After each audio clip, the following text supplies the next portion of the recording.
దేశంలోనే ఉత్తమ గ్రామ పంచాయతీ మేమిన్పేట్ మండలంలోని చీమలదరి గ్రామానికి కేంద్ర కమ్యూనికేషన్ మంత్రి దేవూసింగ్ చౌహాన్ గాంధీ సందర్శించారు.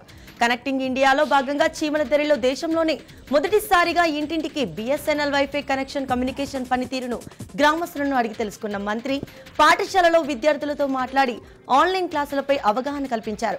మంత్రి వెంట జిల్లా పరిషత్ చైర్పర్సన్ సునీతారెడ్డి, కలెక్టర్ నారాయణ రెడ్డి, సర్పంచ్ నరసింహారెడ్డి పాల్గొన్నారు. హైదరాబాద్ ఎల్బీ నగర్ లో అర్ధరాత్రి రోడ్డు ప్రమాదం చోటు చేసుకుంది. రంగారెడ్డి కోర్టు సమీపంలో కారు యూటర్న్ చేస్తూ రాంగ్ రూట్ లో వెళ్లగా ఒక్కసారి కారును బైక్ ఢీ కొట్టింది. బైక్ పై ఉన్న ఒకరు మృతి చెందగా మరొకరికి గాయాలయ్యాయి. మృతి చెందిన వ్యక్తి చార్మినార్ ఎక్సైజ్ పోలీస్ స్టేషన్ లో విధులు నిర్వహిస్తున్న సిఐ సాదిక్ అలీకి, గాయాలైన వ్యక్తి నారాయణగూడ ఎక్సైజ్ పోలీస్ స్టేషన్ లో పనిచేస్తున్న ఎస్ఐ కాజావల్లి మోహనుద్దీన్ కి పోలీసులు గుర్తించారు. సిఐ సాదిక్ అలీ, ఎస్ఐ కాజావల్లి మోహనుద్దీన్ మలక్పేటలోని ప్రభుత్వ క్వార్టర్స్ లో ఉంటున్నారు. ఇబ్రహీంపట్నం మున్సిపల్ చైర్పర్సన్ పై ప్రవేశపెట్టిన అవిశ్వాస తీర్మానం బలపరీక్ష నేపథ్యంలో 10వ వార్డులో ఖానాపూర్ కౌన్సిలర్ శంకరయ్య అదృశ్యమయ్యారు. అవిశ్వాస తీర్మానంలో ప్రవేశపెట్టిన వారిలో శంకరయ్య కూడా ఉన్నారు. చైర్పర్సన్ ప్రవేశపెట్టిన అవిశ్వాస తీర్మానంలో చైర్మన్ కు వ్యతిరేకంగా ఉన్నారు.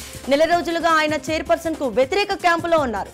చైర్పర్సన్ అనుకూల వర్గం 8 మంది ఇన్నోవా కారులో ఆయనను రంగాపూర్ నుంచి కిడ్నాప్ చేసి తీసుకెళ్లారు. వెంటనే ఆయన కుమారులు, కుటుంబ సభ్యులు మంచాల పోలీస్ స్టేషన్ లో ఫిర్యాదు చేశారు. సంగారెడ్డి జిల్లా పటాన్చెరు మండలం పాచమైలారంలో పారిశ్రామిక వాడలో సిఎంఎస్ పరిశ్రమలో రియాక్టర్ బ్లాస్ట్ అయింది. దీంతో ఆ పరిశ్రమలో కాక పక్కనే ఉన్న వనమాలి పరిశ్రమలో కూడా అగ్ని ప్రమాదం చోటు చేసుకుంది. ఈ సంఘటనలో పనిచేస్తున్న దత్తు, కాలేజ్ పఠాన్ మాలి అనే 3 కార్మికులు తీవ్ర గాయాలయ్యాయి. గాయపడ్డ వారిని ఆసుపత్రికి తరలించారు. అగ్నిమాపక సిబ్బంది మంటలను 5 ఫైర్ ఇంజన్ల సాయంతో మంటలను అదుపులోకి తీసుకున్నారు. సంఘటన జరిగిన సమయంలో ఎంతమంది ఉన్నారన్న సమాచారం లేదని, నలుగురికి తీవ్ర గాయాలయ్యాయని, ఒకరి పరిస్థితి విషమంగా ఉందని ఫైర్ సిబ్బంది తెలిపారు. మాదన్నపేట మార్కెట్ లో మద్యం మత్తులో మహిళ హల్చల్ చేసింది. ఆ మహిళను ఇబ్రహీంపట్నంకు చెందిన మహిళగా గుర్తించారు. 8 ఏళ్ల వయసున్న తన కొడుకు కుక్క కాటుకు మందుకై హైదరాబాద్ కి వస్తున్నట్లుగా అబ్బాయి అంటున్నాడు. స్థానికులు మాదన్నపేట పిఎస్ కి సమాచారం ఇవ్వగా పోలీసులు స్టేషన్ కి తరలించారు. వివిధ పోటీ పరీక్షలలో పేపర్ లీకులను అరికట్టడానికి ప్రత్యేక చట్టాన్ని ఆమోదింపబడింది. ఫిబ్రవరి 5న ఇందుకు సంబంధించిన పబ్లిక్ పరీక్షల అక్రమ మార్గాల నిరోధక బిల్లు 2024 పేరుతో బిల్లును పార్లమెంట్ లో ప్రవేశపెట్టింది. ఈ బిల్లుకు లోక్సభ, రాజ్యసభ ఇటీవల ఆమోదం తెలపగా రాష్ట్రపతి ద్రౌపది ముర్ము ఆ బిల్లుకు ఆమోద ముద్ర వేశారు. ప్రభుత్వ ప్రవేశ పరీక్షలన్నింటిలో అక్రమాలను అరికట్టడం, అవకతవకలపై దర్యాప్తు చేయడమే ఈ చట్టం ఉద్దేశం.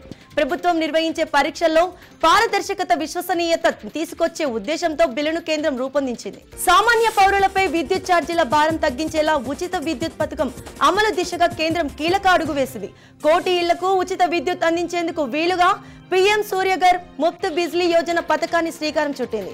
ఈ పథకం కింద లబ్ధి పొందాలంటే సంబంధిత వెబ్సైట్ లో దరఖాస్తు చేసుకోవాలని సూచించారు. మరింత స్థిరమైన అభివృద్ధి, ప్రజల శ్రేయస్సు కోసం పీఎం సూర్యఘర్ ముఫ్త్ బిజ్లీ యోజన పథకాన్ని ప్రారంభిస్తున్నాం. 75,000 కోట్ల పెట్టుబడితో తీసుకొస్తున్న ఈ పథకంతో ప్రతి నెల 300 యూనిట్ల వరకు ఉచిత విద్యుత్ అందించి 1 కోటి కుటుంబాల వెలుగులకు నింపాలని లక్ష్యంగా పెట్టుకున్నారు. ప్రవాస భారతీయులపై ప్రధాని నరేంద్ర మోదీ ప్రశంసల వర్షం కురిపించారు. యుఏఈలోని అబుదాబిలో అహలాన్ పోది పేరుతో నిర్వహించనున్న ప్రత్యేక కార్యక్రమంలో ప్రధాని మోదీ పాల్గొన్నారు. ప్రపంచంలోని అనేక దేశాల్లో ఉంటున్న భారతీయులు, భారతీయ సంతతి ప్రజలపై పొగడ్తల వర్షం కురిపించారు. ప్రపంచ దేశాలతో భారత సంబంధాలను మరింత బలోపేతం చేసేలా ప్రవాసులు కృషి చేస్తున్నారంటూ కొనియాడారు. ప్రపంచ దేశాల్లో విశేషమైన సేవలు అందిస్తున్న ప్రవాసులను చూస్తే తనకు గర్వంగా ఉందంటున్న ఆయన కొనియాడారు. కాంగ్రెస్ కు రాజీనామా చేసిన మహారాష్ట్ర మాజీ సీఎం అశోక్ చవాన్ బీజేపీలో చేరారు. ముంబైలో ఉప ముఖ్యమంత్రి దేవేంద్ర ఫడ్నవీస్ సమక్షంలో మంగళవారం ఆయన కాషాయ కండువా కప్పుకున్నారు. ఈ సందర్భంగా చవాన్ ను ఫడ్నవీస్ పార్టీలో ఆహ్వానించారు. అందరూ ఊహించినట్లుగానే కాంగ్రెస్ కు రాజీనామా చేసిన మరుసటి రోజే బీజేపీలో చేరిన చవాన్ కు కాషాయ పార్టీ రాజ్యసభ నామినేట్ చేయడం దాదాపు ఖాయమైనట్టు తెలుస్తుంది.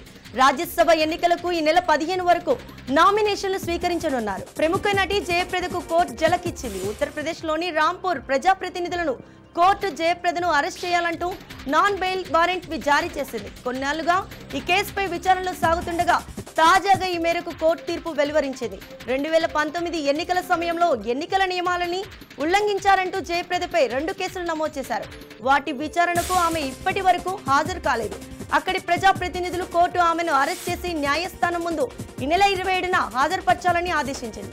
రెజ్లింగ్ ఫెడరేషన్ ఆఫ్ ఇండియాకి భారీ ఊరట లభించింది. భారత రెజ్లింగ్ సమాఖ్యపై విధించిన సస్పెన్షన్ ను ఎత్తివేస్తూ యునైటెడ్ వరల్డ్ రెజ్లింగ్ కీలక నిర్ణయం తీసుకుంది. వైఫైపై నిషేధం ఎత్తివేత నిర్ణయం తక్షణమే అమల్లోకి వస్తుందని ప్రకటించింది.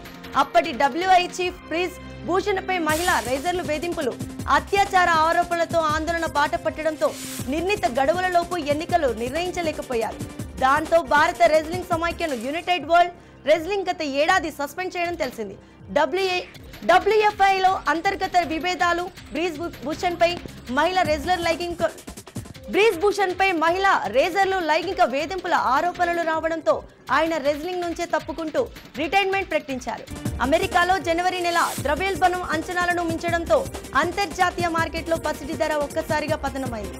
ప్రస్తుతం ఓన్స్ బంగారం ధర $2006 వద్ద ఉంది. మన దేశంలో 10 గ్రాముల ఆర్నమెంట్ బంగారం ధర ₹100, స్వచ్ఛమైన పసిడి ధర ₹110, 18 క్యారెట్ల గోల్డ్ రేటు ₹80 చొప్పున తగ్గాయి. కిలో వెండి రేటు 100 పెరిగింది. హైదరాబాద్ మార్కెట్లో 10 గ్రాముల 22 క్యారెట్ల బంగారం ధర 57,600 వద్దకు వచ్చింది. 24 క్యారెట్ల బంగారం ధర 62,840 వద్దకు వచ్చింది. 18 క్యారెట్ల బంగారం ధర 47,130 వద్దకు చేరింది. కిలో వెండి ధర హైదరాబాద్ మార్కెట్లో 77,100గా ఉంది. దేశీ వ్యాపార సంస్థ రిలయన్స్ ఇండస్ట్రీస్ మరో అరుదైన రికార్డు సొంతం చేసుకుంది. రిలయన్స్ మార్కెట్ విలువ 20 లక్షల కోట్ల మార్కును దాటింది. ఈ రికార్డును సొంతం చేసుకున్న తొలి దేశీయ కంపెనీగా రికార్డు సృష్టించింది. ఈ ఏడాది ప్రారంభం నుంచి ఇప్పటి వరకు ముఖేష్ అంబానీ కంపెనీ షేర్లు 14% మేర పుంజుకుంది. రిలయన్స్ ఇండస్ట్రీస్ లిమిటెడ్ స్టాక్ BSEలో 2,957 వద్ద సరికొత్త రికార్డును తాకింది. దీంతో ఫిబ్రవరి 13న ఇంట్రాడేలో రిలయన్స్ మార్కెట్ విలువ 1.8% పెరిగింది. దేశంలోని పలు ప్రాంతాల్లో మంకీ డిసీజ్ దడ పుట్టిస్తోంది. కర్ణాటకలోని కొప్ప తాలూకా బారిగుంజని గ్రామానికి చెందిన మరో 7గురి మంకీ డిసీజ్ ఉన్నట్టు నిర్ధారణ అయింది. ఆదివారం అడవి నుంచి కట్టెలు తెచ్చేందుకు వెళ్లిన 21 మంది రక్తాన్ని ఆరోగ్య శాఖ అధికారులు పరిశీలించారు. 21 మందిలో 7గురికి మాంగనీస్ వ్యాధి సోకినట్లు నిర్ధారించారు. దీంతో చిక్కమంగళూరు జిల్లాలో ఇప్పటి వరకు ఈ వ్యాధి సోకిన వారి సంఖ్య 19కి పెరిగింది. ఈ ఏడాది జనవరి నుంచి జిల్లాలో 74 మందికి పరీక్షలు నిర్వహించారు. రోజు రోజుకు అక్కడ వ్యాధిగ్రస్తుల సంఖ్య పెరుగుతుండటంతో వైద్య ఆరోగ్య శాఖ అధికారులు హ్యాండ్లాండ్లోని KFDపై అవగాహన కల్పిస్తున్నారు. బిచ్చగాళ్లలో అత్యంత సంపన్నుడిగా భరత్ జైన్ నిలిచారు. భరత్ జైన్ ముంబైలోని పలు వీధుల్లో అడుక్కునేవాడు. భరత్ జైన్ భిక్షాటనకు వృత్తిగా చేసుకుని దేశవ్యాప్తంగా మాఫియాను విస్తరించాడు. భరత్ జైన్ భిక్షాటనతోనే 8 విల్లాలు, 18 అత్యాధునిక అపార్ట్మెంట్లు, ఒక విలాసవంతమైన హోటల్, లంకంత బంగ్లాలు 2 సంపాదించాడు. ప్రపంచంలోని అత్యంత సంపన్న బిచ్చగాడు భరత్ జైన్ వివాహం చేసుకున్నాడు. అతని భార్య 2 కుమారులు, సోదరుడు తండ్రితో నివసిస్తున్నాడు. అతని 2 పిల్లలు పాఠశాల విద్యను పూర్తి చేశారు. భరత్ జైన్ నికర విలువ 7.5 కోట్లు. అతను భిక్షాటన ద్వారా నెలకు 60,000, 75,000 సంపాదిస్తాడట.